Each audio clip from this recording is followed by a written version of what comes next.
Hello friends, welcome back to my YouTube channel. आज की इस वीडियो में मैं आप सभी को कोट कॉलर ब्लाउज़ की कटिंग करना बताऊंगी। ये पार्ट 1 है। इसमें हम सिर्फ कोट कॉलर ब्लाउज़ की कटिंग करना सीखेंगे। पार्ट 2 में मैं आपको इस ब्लाउज़ की स्टिचिंग करना बताऊंगी। तो इसके लिए आप प्लीज़ मेरे चैनल को सब्सक्राइब कर लीजिए ताकि जब भी मैं वीडियो अपलोड करूँ तो आपको उसका नोटिफिकेशन मिल जाए। तो चलिए वीडियो को स्टार्ट कर लेते हैं। इस ब्लाउज़ को बनाने के लिए यहाँ पर हमने 1 मीटर ब्लाउज़ पीस लिया हुआ है और इसी के साथ यहाँ पर 1 मीटर हमने अस्तर लिया हुआ है। तो हमको जो भी मार्किंग करनी है वो हम इस अस्तर वाले कपड़े पर करेंगे, जिसके लिए यहाँ पे मैं कपड़े को चौड़ाई में डबल फोल्ड करके रख लूँगी। हम सबसे पहले बैक पार्ट की कटिंग करेंगे। अब हमने जो कपड़े को फोल्ड किया है वो चेस्ट राउंड का 4th part plus margin add करके हमने इसको फोल्ड किया है। तो यहाँ पे टोटल मैंने 11 इंच पे इसको फोल्ड किया हुआ है। यहाँ पर मैंने जो मार्जिन लिया है वो 2.5 इंच लिया है। आप मार्जिन को कम या ज़्यादा कर सकते हैं। अब ऊपर की तरफ हमको एक स्ट्रेट लाइन ड्रॉ करनी है और इस लाइन से नीचे हमको लेंथ की मार्किंग करनी है। तो मेरे को जो ब्लाउज़ की लेंथ चाहिए 14 इंच चाहिए, जिसमें मैं 1 इंच ही मार्जिन ऐड कर रही हूँ। तो यहाँ पे मैंने 15 इंच पे मार्क करा है और यहाँ पर हम एक स्ट्रेट लाइन कर देंगे। अब इसके बाद हमको इसकी कटिंग कर लेनी है। कटिंग करने के बाद अब जो फोल्डेड साइड है वहाँ पे ऊपर हमको 7 इंच पे शोल्डर के लिए मार्किंग करनी है। हाफ इंच शोल्डर डाउन के लिए निशान लगाना है और इस पॉइंट से नीचे की तरफ 7 इंच पे आर्म होल के लिए हमें निशान लगाना है। अब इन दोनों पॉइंट्स को मिलाकर एक स्ट्रेट लाइन ड्रॉ कर देनी है। अब यहाँ पर हमको चेस्ट राउंड का 4th पार्ट लगाना है जो कि 8.5 इंच है और मार्जिन का 2.5 इंच ही ऐड करना है। तो इस लाइन को आगे की तरफ पूरा बढ़ा देना है। अब इसके बाद यहाँ पे हमको नेक विथ 3 इंच पे मार्क कर लेना है और जो शोल्डर डाउन किया है हाफ इंच उसे इस पॉइंट से मिलाना है। अब इन दोनों पॉइंट्स के सेंटर में हमको एक निशान लगाना है। इसके बाद यहाँ पर हमको बैक आर्म होल के लिए राउंड शेप लगा देनी है।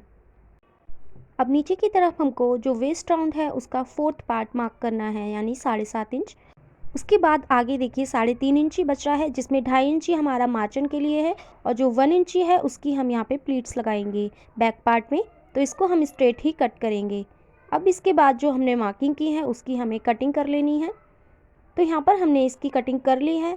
इसके बाद जो देखिए 4th पार्ट है हमारे वेस्ट राउंड का, उसके सेंटर यानी 3.25 इंची पे हमें एक निशान लगाना है। लेंथ में हमको 5 इंच लेना है। इन दोनों पॉइंट्स को मिला के इस तरीके से क्रॉस बनाना है। उसके बाद यहाँ पर एक स्ट्रेट लाइन बनानी है। जो 1 इंची हमने प्लीट्स के लिए लिया है दोनों साइड पे हाफ इंची हमें मार्क करना है और ऊपर पॉइंट से तिरछी लाइन से मिला देना है। इसी तरीके से हमको बैक साइड पर भी प्लीट्स लगा लेनी है। अब हमको फ्रंट पार्ट की कटिंग करनी है, जिसके लिए एक चौकोर पीस कट किया हुआ है हमने। जो फोल्ड साइड है उसे भी कटिंग कर ले। तो यहाँ पे हमने देखिए बैक पार्ट में 11 इंच लिया था, फ्रंट में हमको हाफ इंच बढ़ा के यानी 11.5 इंच लेना है। लेंथ हमको 15 इंच ही लेनी है। अब ओपन वाली साइड पर हमको पहले हाफ इंच पे एक निशान लगाना है और इस लाइन को स्ट्रेट कर देना है। अब इसके ऊपर हमको अपना बैक पार्ट रखना है। तो जो लाइन हमने अभी ड्रॉ की है इससे मिलाते हुए हमें अपने बैक पार्ट को रख लेना है। उसके बाद हमको एज इट इज मार्किंग कर देनी है।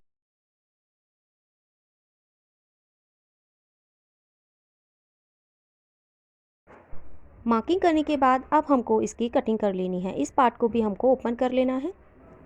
तो हमारे दोनों पार्ट्स की कटिंग हो चुकी है। ये हमारा बैक पार्ट है और नीचे वाला हमारा फ्रंट पार्ट है। अब हमको फ्रंट पार्ट के लिए आर्म होल की शेप लगानी है। तो हाफ इंच अंदर की तरफ हमको फ्रंट आर्म होल के लिए शेप लगानी है। अब नीचे की तरफ हमको फ्रंट पीस के लिए भी प्लीट्स लगानी है। तो देखिए 3.25 इंची पे एक निशान लगाना है, लेंथ में 5 इंच पे मार्क करना है। जैसे हमने बैक पार्ट में प्लीट्स लगाई है सेम हमको वैसे ही फ्रंट पार्ट में भी प्लीट्स लगा लेनी है।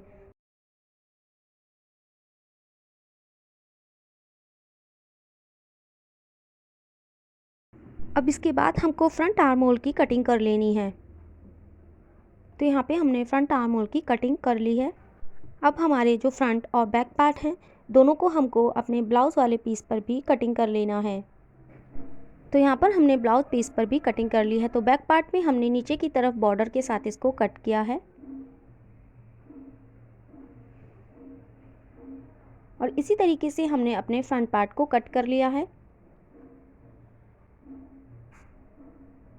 अब इसके बाद हम अपनी स्लीव्स की कटिंग करेंगे। तो जो अस्तर हमारे पास बचा था उसमें मैंने जोड़ लगाया है सिलाई से और इस तरीके से 2 पीस कट किए हैं जिसको हमको ऐसे फोल्ड करके रखना है। ये फोल्डेड वाली साइड है ऊपर और ओपन वाली साइड नीचे की तरफ है।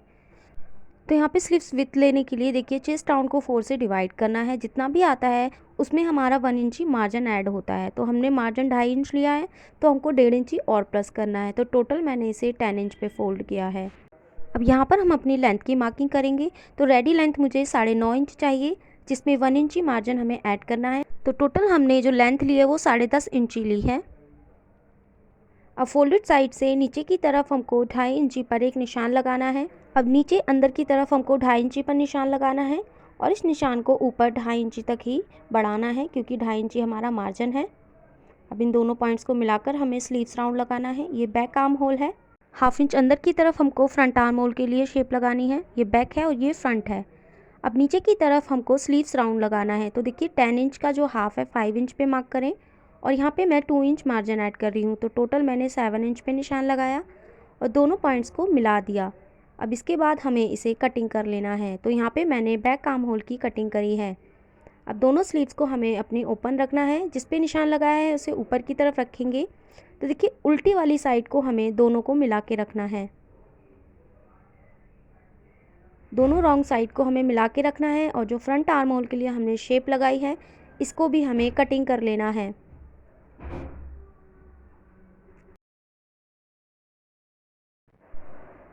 दोनों स्लीव्स की कटिंग हमने कर ली है। अब इस स्लीव्स को हमको ब्लाउज पीस पर भी कटिंग कर लेना है। तो ब्लाउज पीस पर भी हमने देखिए स्लीव्स की कटिंग कर ली है। दोनों स्लीव्स को हमने बॉर्डर के साथ कट कर लिया है। तो हमारी पूरी ब्लाउज की कटिंग हो चुकी है। कोट कॉलर ब्लाउज की स्टिचिंग देखने के लिए प्लीज़ चैनल को सब्सक्राइब ज़रूर करें।